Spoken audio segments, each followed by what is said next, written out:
Hello students, कैसे हो प्यारे विद्यार्थियों। आज हम 11th क्लास का इंग्लिश का कंपलसरी का पेपर सॉल्व करेंगे। ये पेपर आपके लिए बहुत महत्वपूर्ण है और नए पैटर्न में पहली बार राजस्थान लेवल पर ये पेपर आपके लिए बहुत इम्पोर्टेंट होगा। बहुत सारे 95% क्वेश्चन इसमें से बनने की संभावना है। आप इस पेपर को अच्छी तरह से पूरा समझें और 17 दिसंबर को होने वाली परीक्षा में बहुत अच्छा करना है और इस पेपर को अच्छी तरह से समझना है। हम शुरू करते हैं राजस्थान माध्यमिक शिक्षा बोर्ड राजस्थान का 2024-25 का, जिसमें 95% पेपर इसी एग्ज़ाम पेपर से आने की संभावना है। आप अच्छी तरह से तैयार करें, साथ ही हमारे इस चैनल को सब्सक्राइब करना ना भूलें। हम शुरू करते हैं हमारे ये इम्पोर्टेंट क्वेश्चन 1 से 18 तक। इसमें कौन कौन से क्वेश्चन इम्पोर्टेंट है और सारे क्वेश्चन एक बार आपको अच्छी तरह से समझना है। सबसे पहले प्यारे विद्यार्थियों, आपका 7 नंबर का पैसेज आएगा। सेक्शन ए में पैसेज हैं जिसे रीडिंग कहते हैं और ये 2 पैसेज आएंगे। इस पैसेज को आप अच्छी तरह से समझना है। ये पैसेज फॉरेस्ट से संबंधित हैं जिसे ग्रीन गोल्ड कहते हैं। पैराग्राफ भी इसका आता है, कई बार पैराग्राफ के रूप में इसको दे देते हैं एग्जाम में। आप इसे अच्छी तरह समझें। और forest are considered the green gold of a country. The very survival of humans and other living being is dependent on trees and plants which are a major source of oxygen, the vital gas for our respiration. They also act as a sink for the carbon dioxide exhaled by the humans and animals and spewed from the chimneys and by the automobiles. Forests play a vital role in the sustaining our life and the nation's economy. They provide oxygen without which life is not possible on the earth. They maintain a healthy gaseous balance in the atmosphere. They are great moderator of climate. Plants increase the humidity of water vapor from their exposed surface by way of transpiration. As one may be aware, forests extensively control soil erosion and landslides. Forests in the hill areas keep the soil of river bank intact with their extensive root system. They also maintain the stability of the mountains slopes. The aerial parts of the plants intercept rain, decreasing its erosive power. Ground flora and thick layer of the litter and humans in the forest act as sponges and help to retain the water received in form of rain and through the melting of snow. This prevent flood in the plains. प्यारे विद्यार्थियों, passage बहुत easy हैं। आप इसके question अच्छी तरह से समझें। अब हम शुरू करते हैं क्वेश्चन। अगर कोई पैसेज के कोई वर्ड समझ में आए तो आप कमेंट बॉक्स में ज़रूर लिखें। अब हमारा फर्स्ट क्वेश्चन है प्यारे विद्यार्थियों, what is the phase the author uses to highlight the outstanding importance of forest. इस लाइन में लेखक ने कौन सी मुहावरा हाईलाइट किया है, यानी ग्रीन गोल्ड, यानी पेड़ हरा सोना है। इस हाईलाइट को आपके सबसे पहली लाइन में है, इस फ्रेज को ऑथर ने हाईलाइट किया है। दूसरा क्वेश्चन है, which part of the trees helps them keep the soil of river bank intact, यानी पेड़ का कौन सा भाग नदी के कटाव को रोकता है, तो रोड्स। नेक्स्ट क्वेश्चन हमारा, which gas is spewed from the chimneys, कौन सी गैस चिमनी मतलब चिमनी से निकलने वाले धुएं से उस पर तो क्या होती है, कार्बन डाइऑक्साइड, यानी चिमनी से कौन सी गैस निकलती है, carbon dioxide. How do forest prevent flood, अब इसका क्वेश्चन आपको लिखना है कि जंगल बाढ़ को कैसे रोकते हैं। आंसर बहुत इजी है, how do forest control soil halogen, और जंगल मिट्टी के कटाव को कैसे नियंत्रण करते हैं। तो आंसर 4 और 5 आप अच्छी तरह से इसे समझें कि सबसे पहले 4 क्वेश्चन देखिए, how do forest prevent the flood, यानी कैसे रोकते हैं, बाढ़ को कैसे रोका जाता है। तो इसमें अच्छी तरह से आप देखें कि ये फॉरेस्ट किस तरह से उसको मतलब सॉइल एरोजन को रोकते हैं। तो यहाँ पर आंसर बहुत इजी है। आप अगर थोड़ा सा देखेंगे, as one may be aware forest extensively control soil erosion and landslides. Forest in the hill areas keep the soil of river bank intact with their extensive root system. तो ये line आपको लिखनी है, किस तरह रोकते हैं? रूट सिस्टम से, अपनी जड़ों से।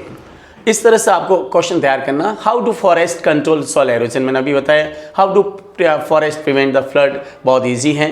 अब क्वेश्चन नंबर 6 में अक्सर विद्यार्थी गड़बड़ी करते हैं और वो रॉन्ग कर बैठते हैं। Right opposite word from the passage which means inhaled, यानी पैसेज से वो अपोजिट वर्ड छाटना है, विलोम शब्द छाटना, जिसका अर्थ होता है इनहेल। इनहेल का मतलब सांस लेना, तो सांस छोड़ने के लिए क्या है? बहुत इजी वर्ड है। यहाँ पर एक्सेल कहीं लिखा होगा, ये रहा, तो आपका ये वर्ड है एक्सेल, यानी सांस छोड़ना। इस तरह से अपोजिट वर्ड आएगा और आपको अच्छी तरह से समझना है। क्वेश्चन नंबर 7 की बात करते हैं। Right the similar word from the passage which means steadiness, यानी स्थिरता। स्थिरता को क्या कहते हैं? स्टेबिलिटी। तो यहाँ पर एक वर्ड है और उसको अच्छी तरह से समझे आप, और वर्ड है आपका स्थिरता के लिए कौन सा शब्द है? तो यहाँ पर वर्ड है स्टेब्लिशमेंट। तो यहाँ पर कौन सा वर्ड आएगा जो यहाँ पर अच्छी तरह से आपको देखना है, और बहुत इजी वर्ड है स्थिरता, स्टेबिलिटी। स्टेबिलिटी का मतलब स्थिरता। ऐसे आपको सिमिलर वर्ड फाइंड आउट करने हैं। प्यारे विद्यार्थियों, ध्यान से पैसेज को समझना है और एग्जाम में आपको आंसर लिखना है। अब हमारे क्वेश्चन सेकंड की पैसेज की बारी है। सेकंड पैसेज किससे रिलेटेड है? Shivaji the great.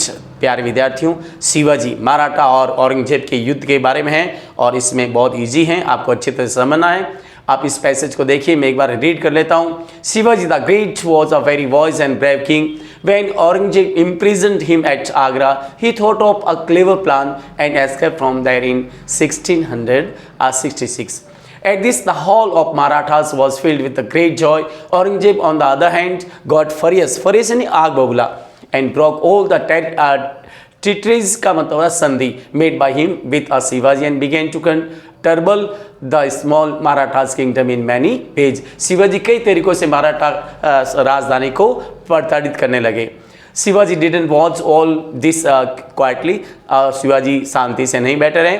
He at once decided to take a suitable step to face the new danger.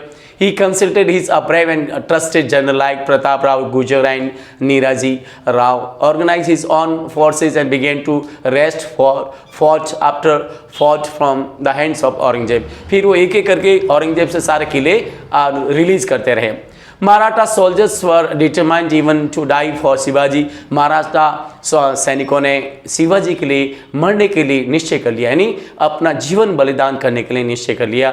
This bravery and determination helped them to recover the forts from under the Mughal possessions one after another। और ये बहादुरीता और दृढ़ निश्चय ने और शिवाजी को बहुत मुगल साम्राज्य से एक एक किले रिलीज कराने में बहुत हेल्प की। Such was the state of the affair in January 1670. Though Shivaji's forces captured many forts in the Deccan, and he did not feel very happy till he took back the great and important fort of Kondana. His mother Jijabai was also equally anxious that her son should get back the strategic fort soon. She said to him, Shivaji, I love the fort of the Kondana because its importance, and unless that is taken back from the Mughals, and my heart will never beat at rest. प्यारे विद्यार्थियों, औरंगजेब और शिवाजी और उसकी दृढ़ निश्चयता बहादुरी के बारे में रिलेटेड पैसेज हैं। आंसर बहुत इजी है, सारे क्वेश्चन MCQ से संबंधित हैं, तो ध्यान दीजिए। Are you ready? यस। प्यारे विद्यार्थियों ध्यान दीजिए, साथ ही हमारे इस चैनल को सब्सक्राइब करना मत भूलना। Where was Shivaji imprisoned by Aurangzeb? Shivaji को औरंगजेब द्वारा कहाँ पर जेल में उनको कैद कर दिया गया? तो है Agra. Who was equally anxious about the Kondana forts? इन्हीं कोंडाना किले के बारे में शिवाजी की तरह कौन चिंतित थे? जीजाबाई, उनकी माता जी। When did Shivaji run away from the Agra's prison? और शिवाजी आगरा के जेल से कब आ गए? 1666।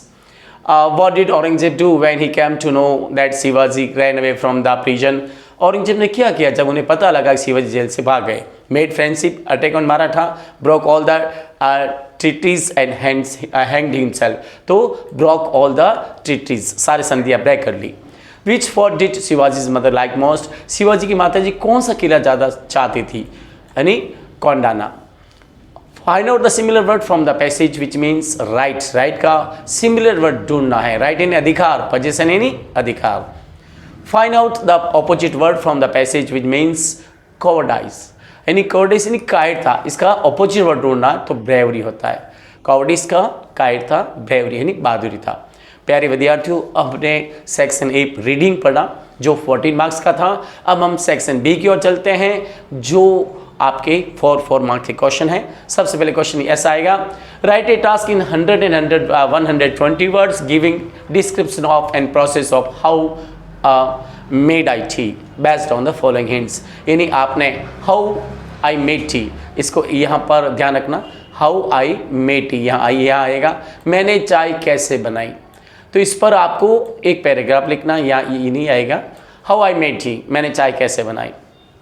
अब इसमें कौन कौन से आपको हिंट्स लेने हैं? गो इनटू द किचन, सबसे पहले किचन गए, gas stove start, gas stove चालू किया, टी पॉट इन चाय का बर्तन, इन पॉर वाटर, चाय का बर्तन लिया और पानी डाला, शुगर एंड टी यूज, चाय शक्कर और चाय की पत्ती यूज की, all thank me for the tasty T, सभी मेहमानों ने मुझे अच्छी चाय के लिए धन्यवाद दिया। डियर स्टूडेंट, इन सारे वर्ड्स को आप 100 and 120 वर्ड्स में अपने शब्दों में लिखना है और यह है प्रोसेस। क्या है? चाहे तो आप प्रोसेस कर सकते हैं, 4 मार्क्स का है, और चाहे आप इसके बदले में एक और टास्क है और वो है event. Write a task in 100 and 120 words given description an event of an accident, a terrible bus accident, एक भयानक बस दुर्घटना based on the following hints. तो road edge bus, terrible accident, 5 kill on spot, 10 passenger bound and ambulances. इन शब्दों का प्रयोग करना है। रोड एज बस थी, भयानक एक्सीडेंट था, 5 पैसेंजर घटनास्थल पर ठंडे हो गए यानी मारे गए, 10 पैसेंजर वर बाउंड और 10 पैसेंजर बुरी तरह से घायल हो गए और घायलों को एम्बुलेंस द्वारा हॉस्पिटल ले जाया गया। तो इन पॉइंट्सों से आपको एक इवेंट तैयार करनी। क्या तैयार करनी? इवेंट, घटना। इस तरह से आपको लिखना है। तो बहुत इजी है, आप बना सकते हैं, नहीं तो हमारे वीडियो में ये सारे आंसर अगले वीडियो में दे रखे हैं। क्वेश्चन है 4th, prepare a speech in about 100 word on the importance of trees. प्यारे विद्यार्थियों, ये पैराग्राफ बहुत इंपॉर्टेंट है। इंपॉर्टेंट ऑफ ट्रीज, पेड़ों का महत्व, आप इसे अच्छी तरह से तैयार कर लीजिए। 4 मार्क्स का क्वेश्चन है। Prepare a report in about 100 word, इसके अथवा में क्या है? Prepare a report in about 100 word on a bank robbery, यानी बैंक रॉबरी पर एक रिपोर्ट लिखनी है जो 100 वर्ड में, चाहे तो आप स्पीच करो चाहे रिपोर्ट करो, बहुत इजी है दोनों। अब हमारा क्वेश्चन नंबर 5 की बारी है।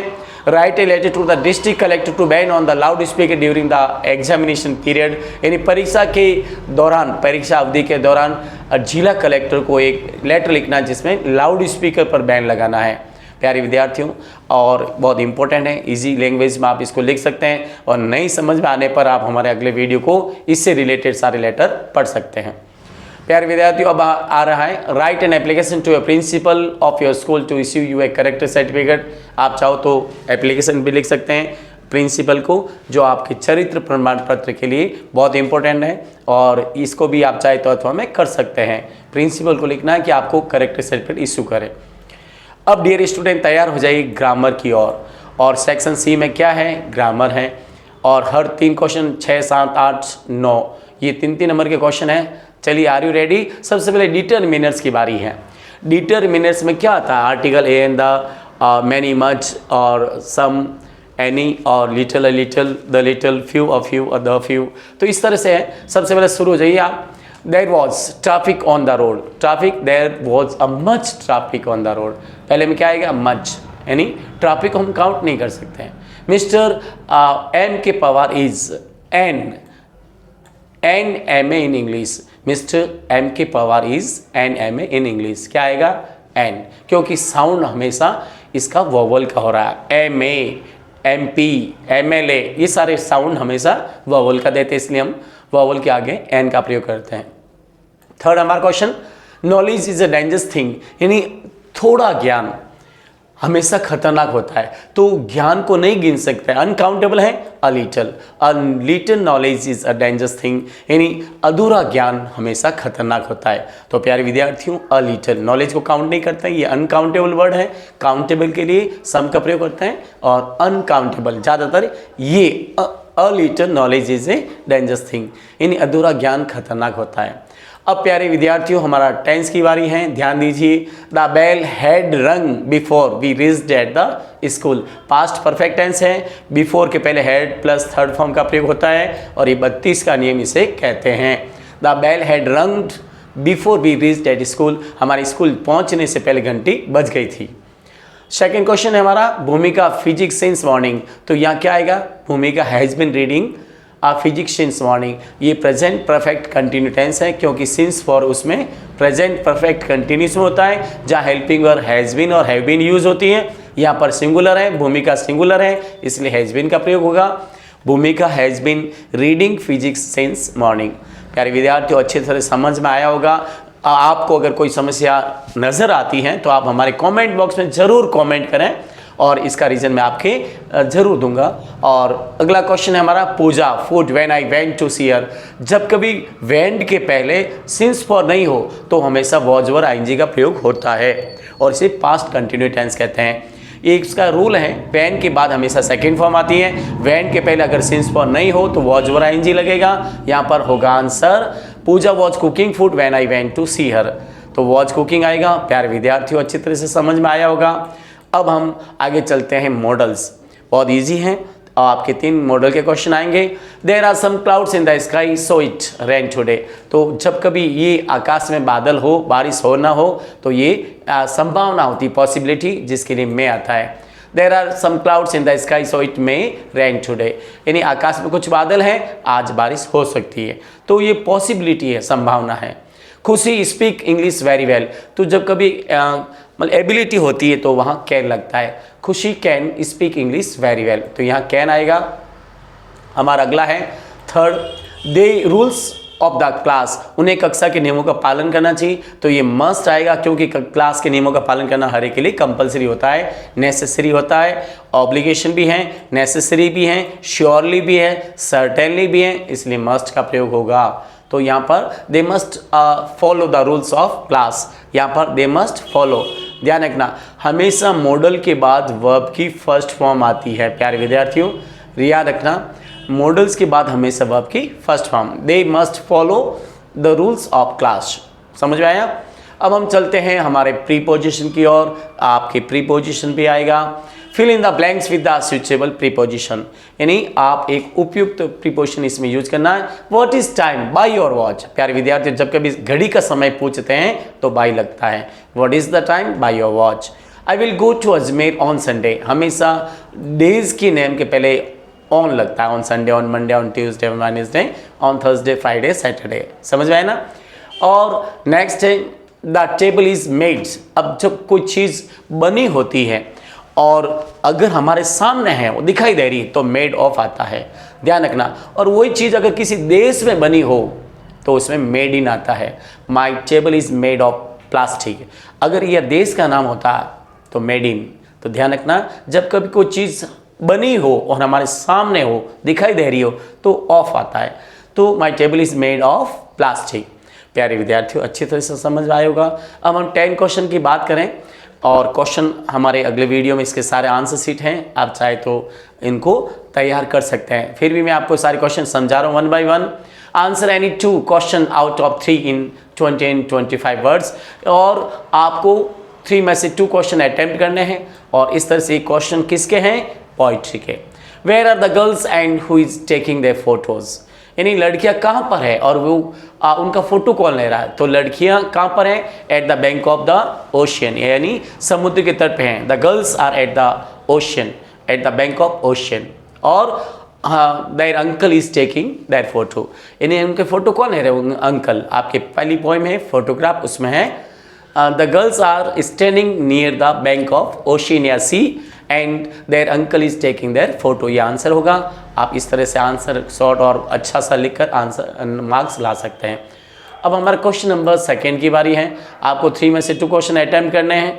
What has the goldfinch had been compared to, यानी सोन चिड़ी की तुलना किससे की गई है? What has the goldfinch been compared to, तो किससे की गई? लिजार्ड से, छिपकली से। तो आंसर क्या होगा? The goldfinch has been compared to lizard, यानी छिपकली से उसकी तुलना की गई because the lizard moves slowly. ठीक इस तरह से। नेक्स्ट है हमारा क्वेश्चन 2 ही अटेंड करने आउट ऑफ 3 में। What does the rain call herself, बारिश अपने आप को क्या करती है? यानी पोइम ऑफ द अर्थ, मैं धरती की कविता हूँ। The rain calls herself the poem of the अर्थ, धरती की कविता, यानी बारिश क्या कहती है अपने आप को? मैं द पोइम ऑफ द अर्थ हूँ, धरती की कविता हूँ। तो इस तरह से आप आंसर लिख सकते हैं। प्यारे विद्यार्थियों, समझ में आया होगा, बहुत इजी है पेपर। इस तरह से आपका पहली बार स्टेट लेवल का पेपर आ रहा है। क्वेश्चन नंबर 11 की बारी है, लेकिन प्यारे विद्यार्थियों हमारे चैनल को सब्सक्राइब करना मत भूलना। नेक्स्ट चलते हैं क्वेश्चन नंबर 11 की ओर। ये भी पोएम से रिलेटेड है। Justify the title of the poems the voice of rain. The voice of rain, बारिश की आवाज़ का जो शीर्षक है उसके बारे में आपको 60 वर्ड में लिखना है। और ये 3 नंबर का 3 मार्क्स का क्वेश्चन है, बहुत इजी है, अच्छी तरह से तैयार कीजिए, नहीं तो आप ये कर लीजिए। लाइफ इज आप तो डियर स्टूडेंट, अब हम 11 क्वेश्चन का अथवा का जो बात करते हैं, life is a mixture of Joy and sorrow. Explain, यहाँ पर फोटोग्राफ के बारे में लिखना है, किस तरह से यहाँ लेखिका अपने माँ का फोटो देखकर बहुत खुश होती है, साथ ही उसे अपनी माँ को खोने का गम है। तो इस तरह से आपको इसमें 60 वर्ड में लिखकर आपको अच्छे से मार्क्स ला सकते हैं। अब हम क्वेश्चन 12 की बारी है, जो एक्सप्लेन है। आपको रेफरेंस टू कॉन्टेक्स्ट लिखना है। फर्स्ट जो है, the cardboard shows me how it was when the 2 girl cousins went paddling, each one holding one of my mother's hand and see the big girl some 12 years so. प्यारे विद्यार्थियों, ये photographs हैं, इसमें आपको reference लिखना है सबसे पहले। और रेफरेंस में क्या लिखोगे? These lines have been taken from the poem the photograph are written by, इसमें लेखक का नाम लिखना है। तो इस तरह से आपको ये एक्सप्लेनेशन करनी है। आप चाहो तो ये एक्सप्लेनेशन कर सकते हैं। एंड हु आर्ट यू, तुम कौन हो? ये वॉइस ऑफ रेन की पोएम है। Set eyes to the soft falling shower, कवि कहता है मैं धरती पर गिरती हुई बौछार से कहता हूँ तुम कौन हो। और इस तरह से which stand to tell give me an answer, और बारिश अपने भाषा में ट्रांसलेट करके आंसर देती है। एज ही ट्रांसलेटेड, अपनी लैंग्वेज में बारिश क्या आंसर देती है? I am poem of the earth, अभी मैंने आपको बताया मैं धरती की कविता हूँ। Said the voice of rain, ये बारिश की आवाज़ है। Eternal I rise impalpable out of the land and bottomless sea, और मेरा उत्पत्ति जन्म समुद्र के सतह से होता है। एंड अपवर्ड टू हेवन, मैं ऊपर आकाश की ओर भाप के रूप में बढ़ती हूँ। Whence vaguely formed all together. प्यारे विद्यार्थियों, इसमें भी आपको लिखना है रेफरेंस और कॉन्टेक्स्ट और एक्सप्लेनेशन। और अगर समझ में नहीं आए तो हमारा अगला वीडियो देखकर इस क्वेश्चन को भी क्लियर कर लीजिए। अब हम क्वेश्चन नंबर 13 की बारी है, जहाँ पर आपको ध्यान रखना, answer the following question in 10 and 20 words and any 3। एक नंबर के क्वेश्चन है, 3 क्वेश्चन है। What did the author's grandmother do in the village? लेखक की खुशवंत सिंह की माँ, लेखक की माँ गांव में क्या करती थी? क्या करती थी? वो अपने पोते को स्कूल छोड़ती थी, ग्रैंडसन को, और साथ में विलेज डॉग को चपाती खिलाती थी, स्टॉल चपाती। तो इसमें लिखना है। और वर्ड लिमिट क्या है? 10 and 15 word. How did the children behave during the disaster? विपत्ति के समय दोनों लड़कों ने, सू और जॉन ने कैसा बर्ताव किया? दोनों बड़े अच्छे मतलब रहे, शांतप्रिय रहे, इस तरह से इसमें लिखना है। और ये दूसरा पार्ट है, इफ़ वी कैन, मतलब इसमें हमें मरने से कोई गम नहीं अगर हम सब साथ साथ हैं। तो इस तरह से लिखना, we are not afraid to die if we on can be together. अगला क्वेश्चन है, when was touch toms discover and by whom? तट की खोज किस, तट की समाधि यानी कब्र की खोज किसने की और कब की और किसने की? बहुत इजी है।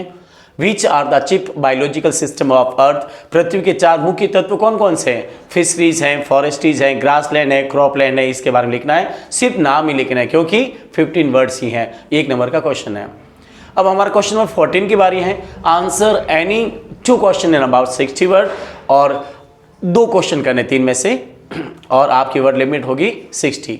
और ये क्वेश्चन 3 मार्क्स का होगा।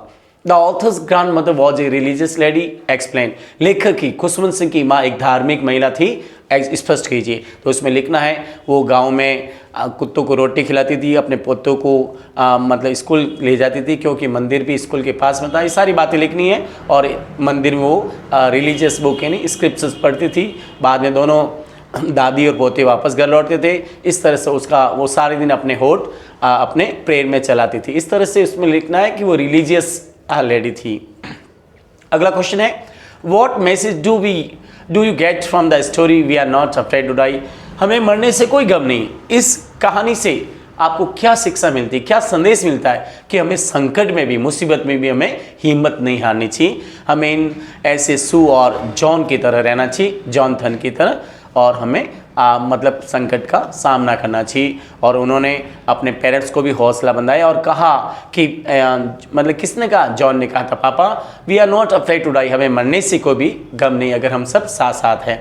इसी तरह से सू ने भी लिखा, सुजैन ने लिखा कि पापा, उसने लेटर द्वारा बताया कि पापा आप दुनिया के सबसे अच्छे पेरेंट्स हो। तो इस तरह से बच्चे बहुत मतलब पीसफुल रहें, करेजियस रहें, ब्रेवरी रहें। अगला क्वेश्चन है how are the earth principal biological system being depleted. यानी पृथ्वी के 4 मुख्य तत्व कैसे पतन हो रहे हैं, उनका कैसे विनाश हो रहा है। तो आजकल आपको बताइए इसका मेन कारण है growth of population. Growth of population के कारण पृथ्वी के फिशरीज है, ग्रासलैंड है, क्रॉपलैंड है और फॉरेस्ट्रीज है, ये सारे खत्म हो रहे हैं। अब प्यारे विद्यार्थियों, क्वेश्चन 15 की बारी है जो अपन के हॉर्नबिल से आया हुआ है। The first indication of impending disasters came at about 6 PM। ये दूसरा लेसन का है। We are not afraid to die if we can all be together, इसका है। और 5 नंबर का है, बहुत इजी है, आप अच्छी तरह से देख लीजिए और मैं इसके सीधे आंसर आपको बता रहा हूँ, ध्यान दीजिए। What happened before the great disaster? यानी विपत्ति के पहले क्या हुआ, एक बहुत, जब संकट है उससे पहले क्या हुआ, इससे पहले क्या हुआ, एक बहुत बड़ी लहर जो डबल साइज में थी और उनके पास आई और इस तरह से उनके नाव से टकराई। What kind of a wave it that struck the ship, और किस प्रकार की लहर उनके जहाज से टकराई, यानी बहुत बड़ी थी, विशाल, डबल साइज में। इस तरह से इसके आंसर फाइंड आउट करने हैं। और question number what happen to the writer when the wave strucks, और लेखक के साथ क्या हुआ जब वो लहर टकराई। इसके बाद चौथा क्वेश्चन है find out the word from the passage which are the antonyms to the. अब इसमें आपको अपोजिट वर्ड लिखना है। एंटोनिम्स का मतलब होता है अपोजिट वर्ड, और सक्सेस यानी सफलता, और टाइनी यानी सूक्ष्म। इन दोनों के अभी मैं आपको बताऊंगा। Find out the word from the passage which are the synonyms to, ये इसके पर्याय वर्ड सब लिखने हैं। स्टैंडिंग इरेक्ट, सीधा खड़ा होना, जिसे वर्टिकल कहते हैं, और बिग का मतलब विशाल, जिसे कहते हैं एनॉर्मस। अभी पैसेज में, और इन वर्ड को ध्यान दीजिए अच्छी तरह से। इसमें सबसे पहले है ये पैसेज आपका, और a first indication of impending disaster about 6 PM, और ये संकट आने से पहले पहला संकेत उन्हें 6 बजे महसूस हुआ। ओमिनस का मतलब अपशुकन। तो इस तरह से क्या हुआ था, इस तरह से आपको इसमें से लिखना। एनॉर्मस का मतलब विशाल, और इसका ऑपोजिट मतलब वर्ड है टाइनी का मतलब छोटा सा, और एनॉर्मस यानी विशाल, ये ऑपोजिट वर्ड आ गया। इस तरह से आपको यहाँ लिखना है वर्ड। वर्टिकल का मतलब स्टैंडिंग इरेक्ट यानी सीधा खड़ा होना। ये ऐसे वर्ड आपको फाइंड आउट करने हैं और आपको अच्छी तरह से इसको समझना है। और साथ ही अभी मैंने आपको बताया टाइनी का मतलब एनॉर्मस, सक्सेस का मतलब सफलता। तो इसका मतलब क्या होता है, असफलता, और यहाँ पर एक वर्ड है सफलता का जो अपोजिट वर्ड है, और सफल होना। और इसमें ध्यान रखना, तो यहाँ पर संकट, सफलता, और डिजास्टर ही संकट। तो एक वर्ड कौन सा आएगा, डिजास्टर। इस तरह से आपको फाइंड आउट करना है। अब हमारा ये जो अथवा में है पैसेज, वो इस तरह से पहले लेसन से दिया गया है। पोर्ट्रेट ऑफ ए लेडी, खुशबू सिंह का है, बहुत इजी है, आप अच्छी तरह से तैयार कर लीजिए। और ये क्वेश्चन है इसमें मैं आपको बता देता हूँ। 5 नंबर का है passage. What was hard for the author to believe, लेखक के लिए विश्वास करना क्या मुश्किल था। ये विश्वास करना मुश्किल था कि उसकी दादी माँ एक सुंदर मतलब थी। तो यहाँ पर लिखा है क्या विश्वास करना मुश्किल था, यहाँ पर लिखा अच्छी तरह से।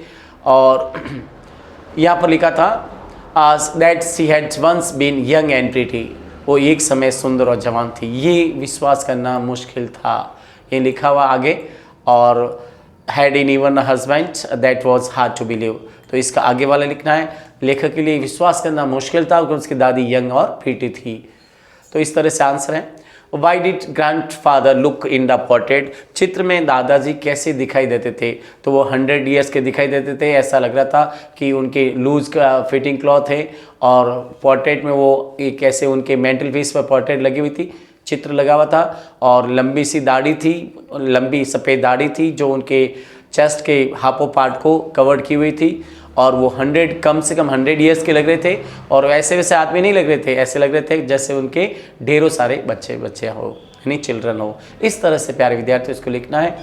और अगला क्वेश्चन है हमारा, why was the thought of his grand mother being young and pretty revolting for the author, लेखक के लिए ये विचार कि उसकी दादी सुंदर और जवान थी, ये क्रांतिकारी क्यों लग रहा था? तो इसमें आंसर बहुत ईजी है, क्यों लग रहा था revolting? As for my mother being young and pretty thought was almost revolting she often told us. अब ध्यान रखना, इसमें अच्छी तरह से बता रखा है कि लेखक के लिए मुश्किल था बिलीव करना कि उसकी grandmother young and pretty थी। Find out the word from the passage which are the antonyms to. अब यहाँ ऑपोजिट वर्ड लिखना है, अगली का प्रीटी होगा यानी बद्दा, प्रीटी एंड सुंदर, ओपन का मतलब खोलना, तो इसके लिए क्लोज। अब यहाँ कौन सा है वर्ड देखना अच्छी तरह से, यहाँ पर देखो ये वर्ड आपको मिल जाएगा ड्राइंग इस तरह से, कवर्ड ढकना, ओपन यानी खोलना, कवर्ड यानी ढकना, तो इस तरह से खुला रखना, ढकना, उसे कवर कहते हैं, ये वर्ड आ गया। तो इस तरह से आपका वर्ड ये फाइंड आउट हो गया।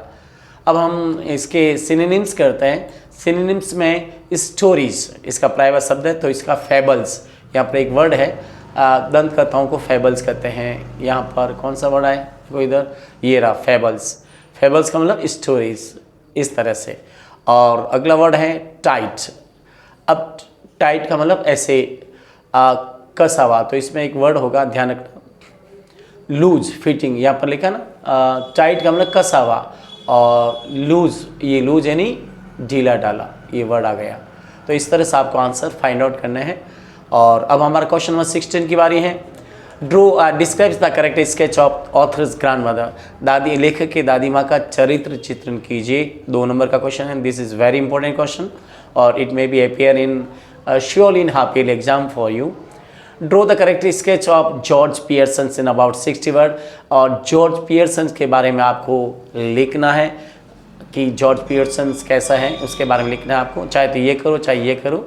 और एनी पियर्सन उसकी मिसेज है, लेकिन जॉर्ज पियर्सन वो मतलब केयरलेस पर्सन है और अपने पैसे क्लब में उड़ाते हैं, टाइम लेट आते हैं, इस तरह से ये सारी एक्टिविटी इसमें लिखनी है। और ये लेसन है द मदर्स डे। प्यारे विद्यार्थियों, अब हम क्वेश्चन नंबर 17 की बारी है। Answer any 3 in about 20 and 30 words, और एक नंबर का क्वेश्चन है, Y did the boys return the beautiful white horse, और लड़कों ने वो सुंदर घोड़ा क्यों लौटाया? बिकॉज उनकी जाति जो गैरोगेलियन है, उनकी जाति एक मतलब ईमानदारी, और उसके लिए ईमानदारी के लिए प्रसिद्ध थी। तो इस तरह से लिखना है, because their tribes were famous for honesty. ठीक है, इस तरह से लिखना। एंड हाल ये although they were poor but they were famous for honesty. What are the traits of Garoghlanians family, और उनके गुण लिखने हैं। गैरोगेलियन परिवार के क्या गुण होते हैं? तो वे they were poor but honest. Why did the narrator of the story want to forget the address, और लेखिका उस एड्रेस को क्यों बोलना चाहती है, इसके बारे में लिखना है। क्योंकि अब वो उसे पता है, वो she knew very well that her house was a small and they were belong to the her mothers, जो इस माँ के संबंधी थी, अब उसे उनकी आवश्यकता नहीं, सी डिडेंट नीड्स देम। इस तरह से इसको आपको लिखना है। What message do we get through the play Mother's Day, यानी इस मदर डे के नाटक के माध्यम से, प्ले के माध्यम से हमें क्या शिक्षा मिलती है? हमें ये मैसेज मिलता है कि परिवार में एक माँ का भी रोल होता है, यानी mother plays very important role in the family. Mothers plays very important role in the family and we should respect our mother in the family. अब प्यारे विद्यार्थियों, हमारा क्वेश्चन आ रहा है 18, जो लास्ट क्वेश्चन है, और इसमें आपको क्या करना है? ऑपोजिट, इसमें सिमिलर वर्ड ढूंढना है। इसमें आपको एक ऑप्शन राइट है और ये MCQ क्वेश्चन है जो दूसरी बुक का है, किसका, स्नैपशॉट का। 4 नंबर के हैं। Are you ready? ध्यान दीजिए। Choose the correct option. How far did John Byro walk to reach the author's house? John Byro लेखक के घर पे कितने किलोमीटर पैदल चल के आया? कितने किलोमीटर? 10 माइल्स, यानी 10 माइल्स वो चल के आया था। When did the narrator's mother tell her about Mrs. Darling? अब when did the narrator's mother tell her about Mrs. Darling? Mrs. Darling के बारे में उसकी माँ ने कब बताया था? In the first half of the war, यानी आधे युद्ध के समय, in the first half of war. What is Mrs. Pearson's attitude towards her husband? और मिसेस पियर्सन का उसके पति जॉर्ज पियर्सन के प्रति कैसा एटीट्यूड था? तो एटीट्यूड था, she doesn't make him fool like a fool, she doesn't make him look like a fool, वो उसे मूर्ख से ज़्यादा कुछ नहीं मानती थी। तो ये आंसर है। अब हमारा क्वेश्चन है, ghat of the only one ghat of the world, दुनिया का अंतिम घाट। Shahid parents continue to live in, Shahid के पिताजी कहाँ रह रहे थे, माता पिता? श्रीनगर में। तो प्यारे विद्यार्थियों, ये हमारा जो लेटेस्ट पेपर जो आएगा 17 तारीख को, 17 दिसंबर को ऐसा ही सेम पेपर आएगा और इसी पेपर्स में से 95 एबो क्वेश्चन अपेयर होंगे। आप अच्छी तरह से तैयार कर लीजिए। साथ ही प्यारे विद्यार्थियों, आप अपना कमेंट बॉक्स में ज़रूर अपना सजेशन लिखें ताकि हम इसकी आंसर शीट आप तक जल्दी से पहुंचा सकें। साथ ही हमारे इस चैनल को सब्सक्राइब करना ना भूलें। Thank you very much, take care, we will see you in our next video with answer key. Goodbye, take care.